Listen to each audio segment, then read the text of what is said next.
Welcome to Story Comic Presents, where we interview amazing storytellers and artists. This is episode 422. I'm your host, Barney Smith of StoryComic.com. We're excited to have back with us famed Vermont author and folklorist, Joseph Citro. Joe. Barney, hi. Nice to be How's with it you. going? I know. And so we mentioned before the show that this is your third time on the show, which makes you officially get the moniker friend of the show. So you'll Well, get bumper stickers and all that stuff. See, there you go. yeah, send them over. So Joe, you came out with I noticed because I follow Joe Citro's work. I follow your work all the time, and I noticed that there was a press release that came out that there is a re-release of your book, The Gore, Yes. that's coming out, and it's going to be released. It's not released yet as of this recording, but it's soon to be released. Correct? It should be available here and there right now. Okay. I know it's available on Amazon. I've seen that, but it takes a while to get from there to any bookstores that are going to be brave enough to stock it. So we'll see. But it's out. It's available.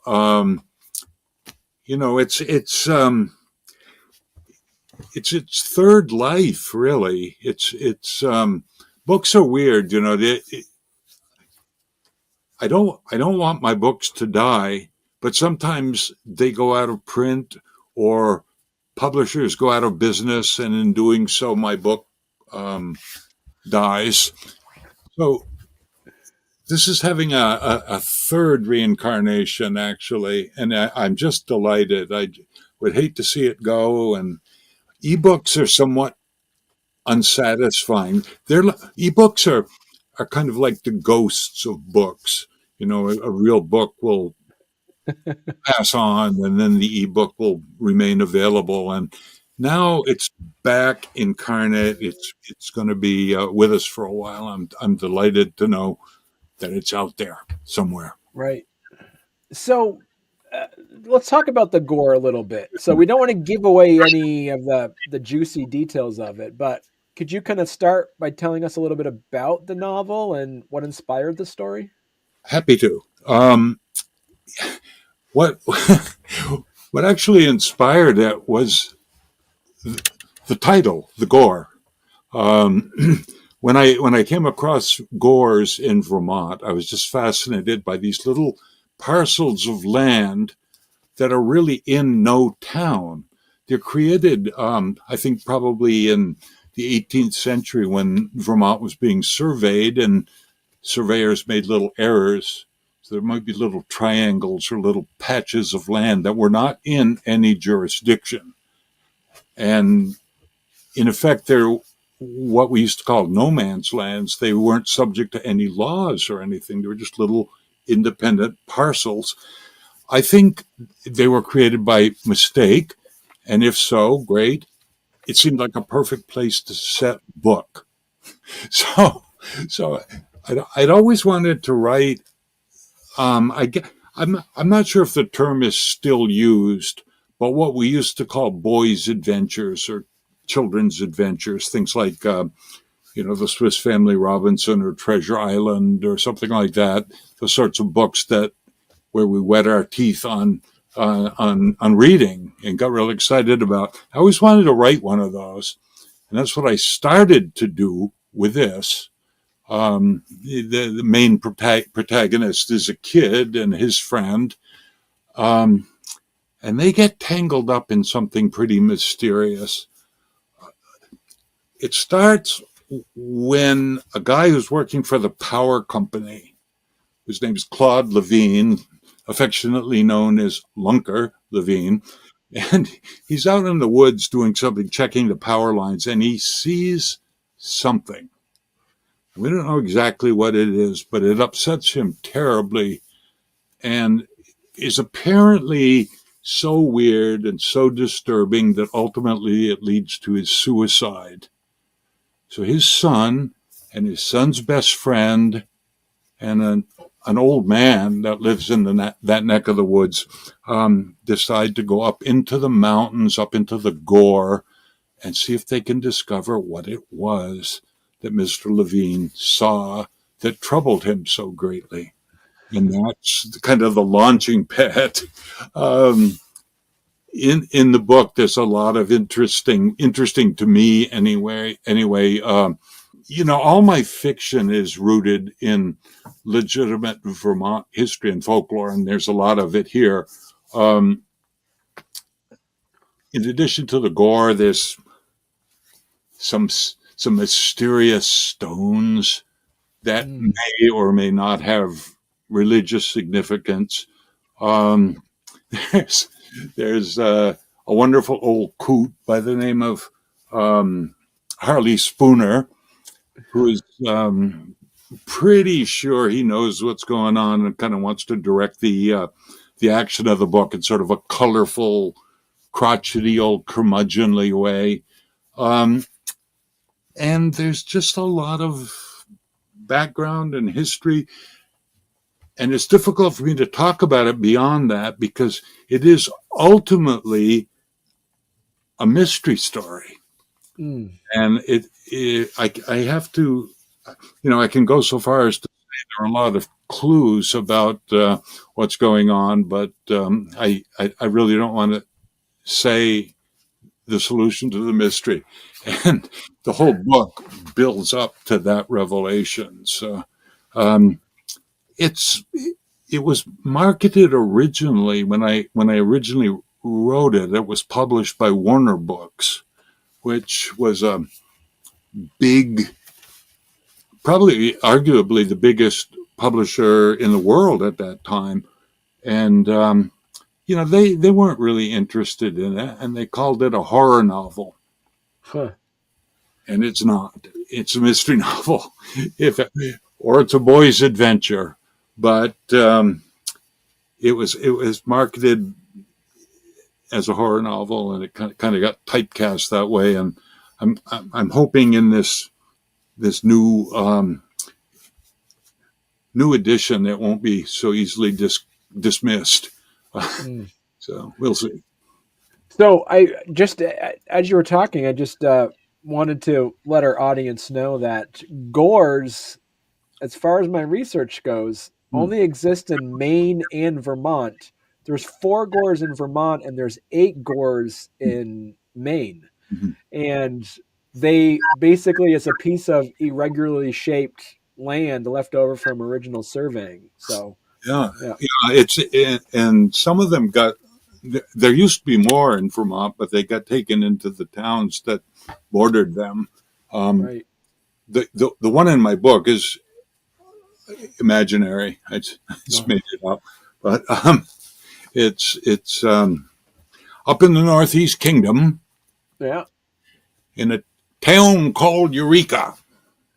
And it's right. That's your neck of the woods, isn't it, Barney? Aren't you up in Northeast Kingdom? Yeah. That's right. Yeah. Yeah. So you should read it. Yeah, and so the thing about it, because there's 4 gores in Vermont, and 3 of those are actually in the Northeast Kingdom in Essex County. So, yeah, it had to be there.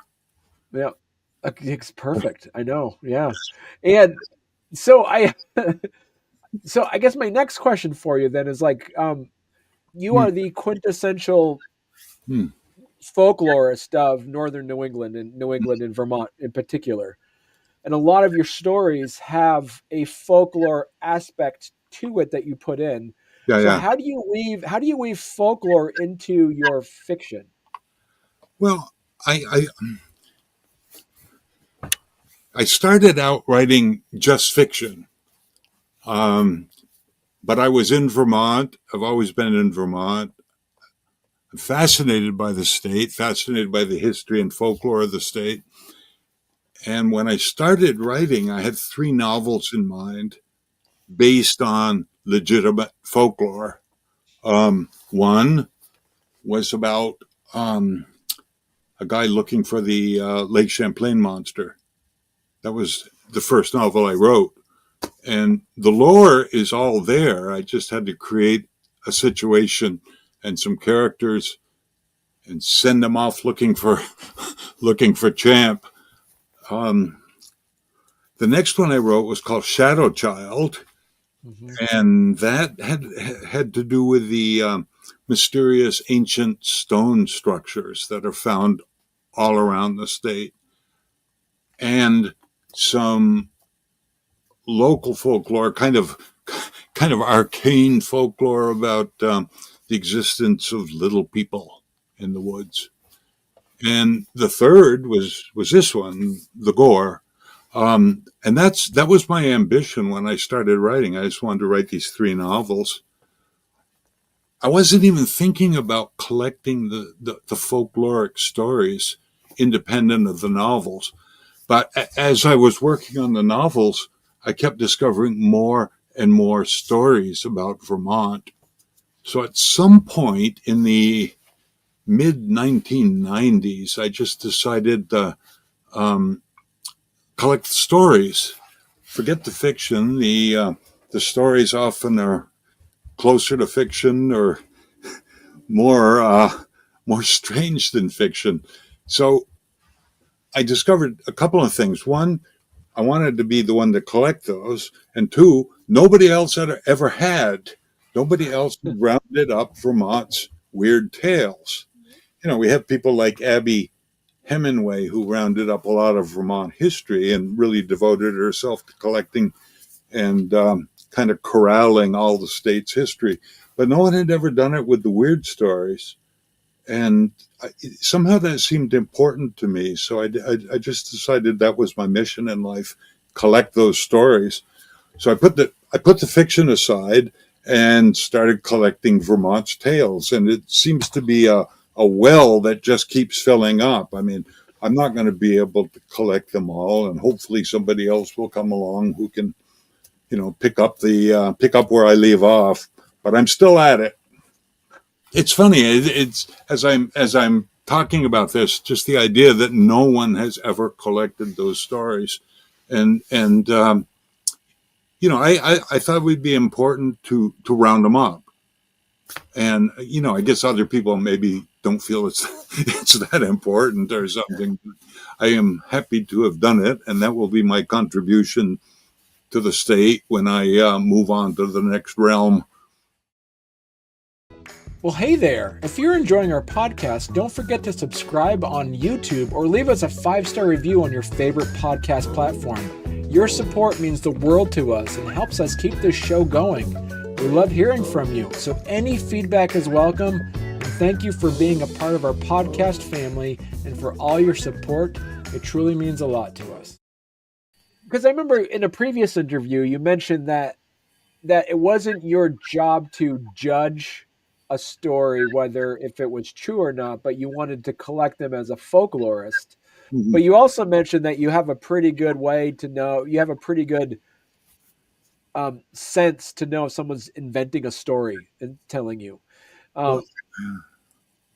As of recent, as people still come and give you stories, is there a recent addition to your collection that you found extremely interesting? Well, things kind of slowed down during the pandemic, Right. because I had to be out chasing these stories and actually interviewing people. In many cases, the people I was talking to were elderly or in danger of catching COVID. So things sort of slowed down. I think the last story that really caught my attention was one that takes place in Wethersfield or Springfield, or maybe on that mysterious border between the two. There's a house there where for years and years people would look out the window and see a Native American Huh. on a horse going by the house. Now, here's the thing. They only see it through this one window. If they switched and tried to pick it up from another point of view, another window, he and the horse wouldn't be there. They'd only see it through this one window. And I thought that was fascinating. And I started to look into it, and I made contact with the people there. And the house has been in the family for like generations. And generation after generation, people have seen this Native American riding by on the horse, but he's not there in the real world. He's just there in the world that you can see through this one particular window. That's weird. But apparently, somewhere along, one of the owners was just fed up with it and boarded up the window. So you can go there and you can see where the window was, and nobody's got an explanation. So to me, that's fascinating. In other words, being in this world, the world that you and I are in, but if you look through one particular window, you'll see another world. That's fascinating. I could probably build a story, maybe not a whole novel, but I could probably build a story around that. Now, so getting back to the Gore, what do you hope readers take away from the Gore? Well, I there is definitely a message in the heart of the book, but if I tell you what that message is, it's going to be it's it's a very benevolent book. I'll say that. And on the surface, it might seem to be sort of horrific and scary, in the same way that Treasure Island is scary because of the battles and the pirates and everything. But at its heart, there's something good and something golden right at the heart of this book. So that's really all I can say. And some readers will pick up on it and some won't. But I just hope it makes the world a better place in which to live. Now, because you mentioned this is a re-release of the book, did you change it at all from the original publication? Not at all. None at all. Okay. I added just an afterword talking about some of the same stuff we were just talking about, where the book came from and what inspired it and where the truth and, there's kind of a serpentine line between truth and fiction. And I tried to clarify that a little bit, but at the heart of the book, it could happen, or it could have happened at the point where the book occurs. And that was a few years ago. It couldn't happen now, I don't think. Right. No. So what was your favorite part about writing this book? It's funny. It sort of wrote itself, really. I started with this scene of Lunker Levine going into the Gore and seeing something. I wasn't too specific about what it was that he saw, but I knew what it was, but the reader doesn't yet. And I had to build on that. And I love these old time Vermonters. They're definitely a vanishing breed. Those that speak the language, if you know what I mean. Those that have the values that they had a century ago, and and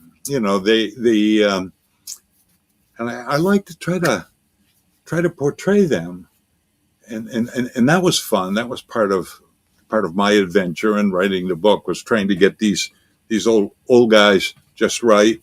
These are people that I sort of grew up among when I was a kid in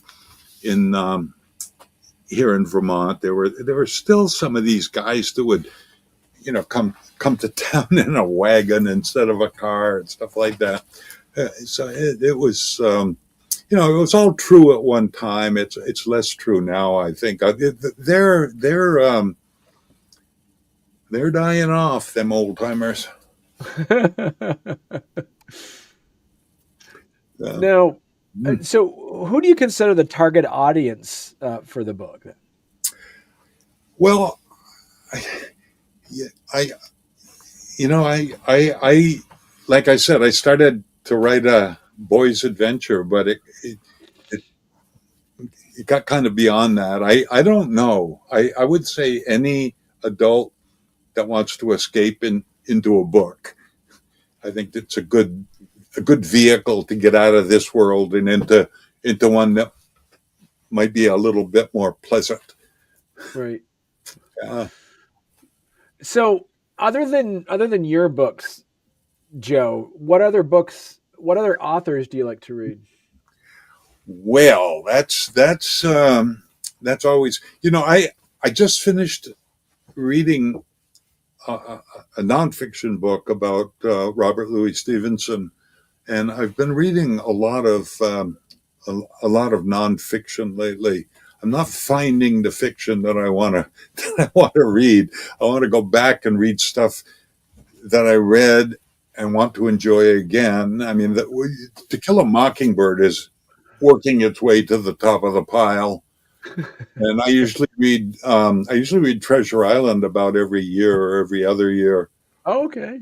I Yeah. I love to revisit Howard Frank Mosher's books. I do that from time to time.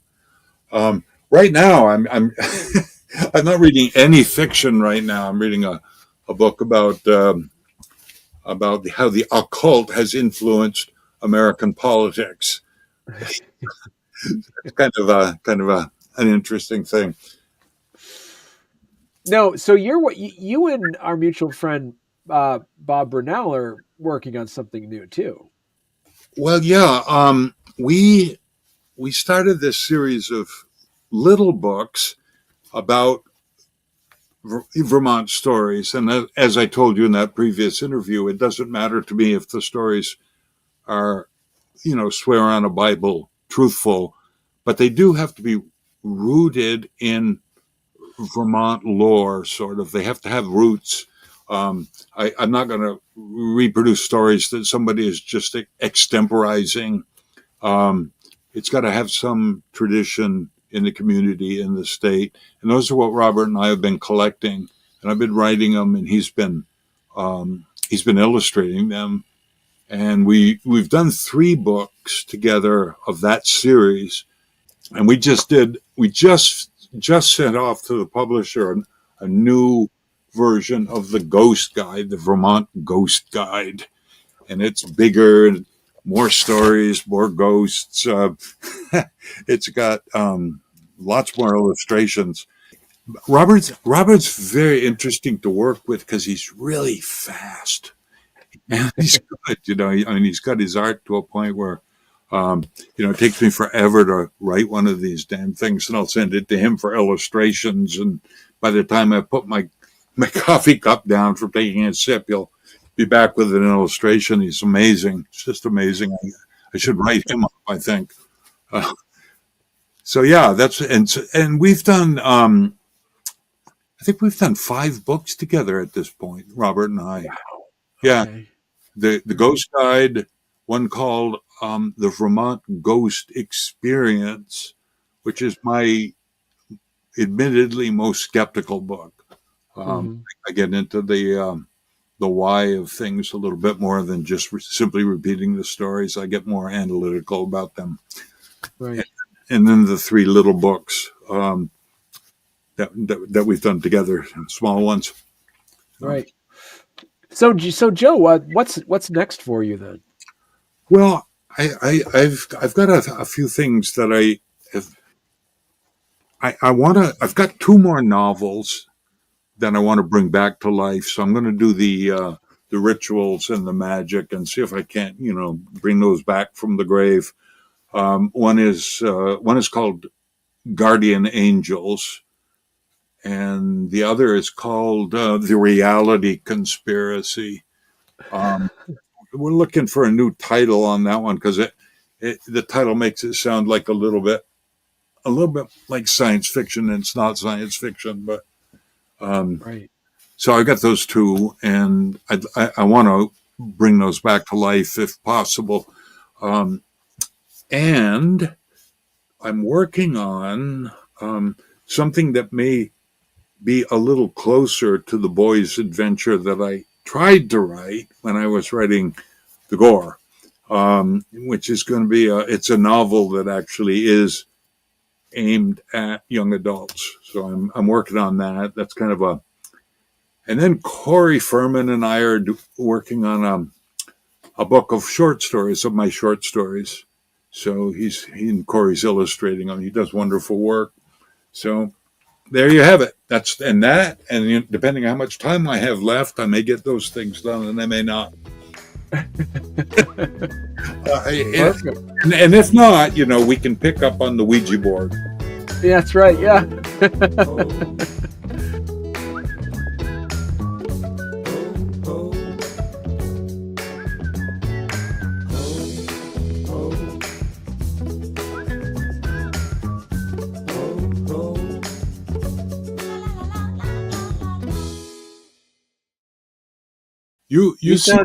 You seem crisp and sharp, your image, whereas mine looks sort of green and like I'm underwater or something.